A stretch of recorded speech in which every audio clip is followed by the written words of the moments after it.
If you watched my review of the original Conjuring, you will know how big a fan I was of it. I found it terrifying, incredibly effective, and fantastically directed. In 2014, there was the spin-off movie Annabelle, which received incredibly negative reviews. But now we have an official sequel directed once again by James Wan, easily one of my favourite directors in modern horror. The Conjuring 2 is based on the incredibly famous Enfield poltergeist case, where in 1977, a family was supposedly haunted by a ghost and had the event heavily publicised. We see the Hodgson family get heavily affected by this ghost, especially the youngest child Janet, who even has a ghost who speaks through her. The haunting is then publicised on the media and the church get involved, but due to the huge amount of controversy surrounding the case, they decide to get Eda Lorraine Warren, played once again by Patrick Wilson and Vera Farmiga, to investigate. You can probably guess the events of the rest of the film. Plot-wise, it's pretty similar in some ways to the original, but at the same time, this is a very different film. Although I would definitely say the film isn't as scary as the original, partly due to the fact it follows a lot of the same beats as that one did there,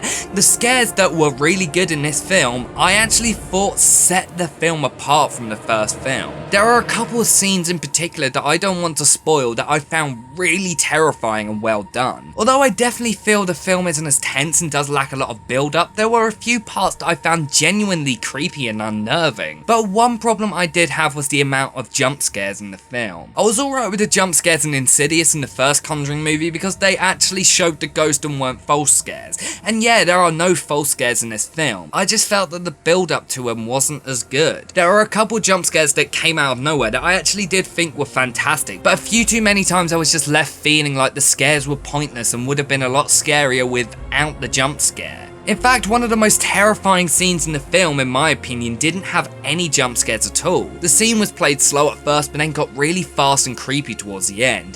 This is a scene involving a ghost known as the Crooked Man. During the film, I thought the effect was done through stop motion because of the jerky look to it, but actually it was all in-camera effects with a man in a costume. I thought it looked so cool. Although not realistic, I definitely found it kind of creepy, and any time it returned, I was excited to see it. There were many effects in the film that I really liked also. A lot of them had very jerky looks to it, so I'm not sure whether they were done using stop motion, but they definitely looked like that, and if they were, it looks really cool and definitely adds a nice effect to the film. Most of the effects are practical, which definitely makes things more real. There are a couple of scenes that are obviously CGI, especially towards the end, and yeah, they don't look great. The characters in the film are really interesting too. There is heavy development on the characters of Ed and Lorraine, and many of my favourite moments in the film are when we just have these two having a normal conversation without any scares. The acting was all around fantastic. Even the performances from the children were really good, especially Madison Wolfe as Janet. Although if there is one problem I have with the performances from the children, it's that their English accents weren't great. The children weren't actually English, and you can tell especially at the beginning. But I think as the film progressed, I didn't really think about it and just got into it. I do have a few other problems with the film, mostly in the scares. I was definitely disappointed that it wasn't really that scary. It relied way too heavily on jump scares, and many of them were too predictable. Plus, I didn't think the jump scares were as creative as in the first movie. Like, I felt that clapping scene was fucking fantastic, and there is nothing like that in this film. It is basically just ghosts going boo, and that's it. In fact, there are a couple of scenes that, although they made me jump, I couldn't help but laugh at how ridiculous the actual scare was. The film also did seem to slow down a little bit too much.